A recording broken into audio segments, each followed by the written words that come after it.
तो 14 साल का वनवास काट करके जब राम जी आए, सीता जी आई, तो जलसा हुआ। जलसे में फूल माला लेकर के तनवीर जकी जैसे लोग बैठ गए, लक्ष्मण जी एक तरफ बैठ गए। अब कहा गया माला इधर बढ़ाइए, तो जलसा के लोगों ने कहा, लक्ष्मण जी के हाथ में माला दे करके कहा ये माला लो, और तुम्हारी जो भाभी सीता जी पर्दे के पीछे बैठी हुई है उसके गले में जाकर के माला पहना करके आओ। जंगल में 14 साल रही, आबरू को बचाया, ईमान को बचाया, आबरू का सौदा नहीं किया।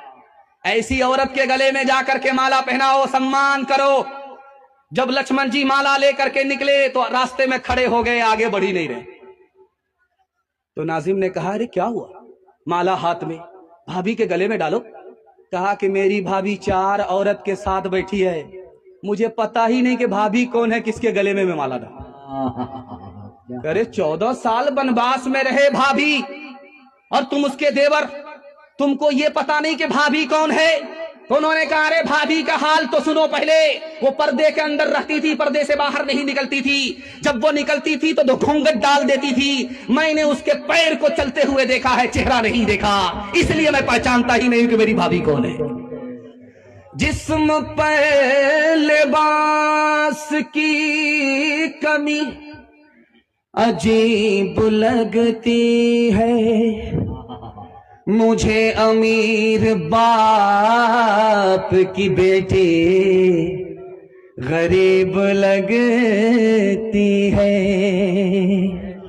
जिससे आंचल भी नहीं सर का संभाला जाता,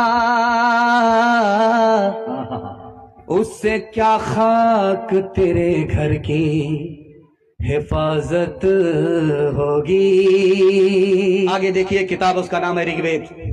उसमें क्या लिखा है?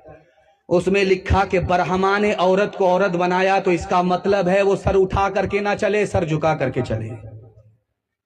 ब्रह्मा ने उसको औरत बनाया है तो वो पांव फैला करके ना बैठे, पांव समेट करके बैठे। ब्रह्मा ने उसको औरत बनाया है तो बारीक कपड़ा ना पहने, मोटा कपड़ा पहने, ताकि चले तो उसके जिस्म का अंदर का हिस्सा बाहर नजर ना आए। किस किताब में लिखा? ऋग्वेद में लिखा।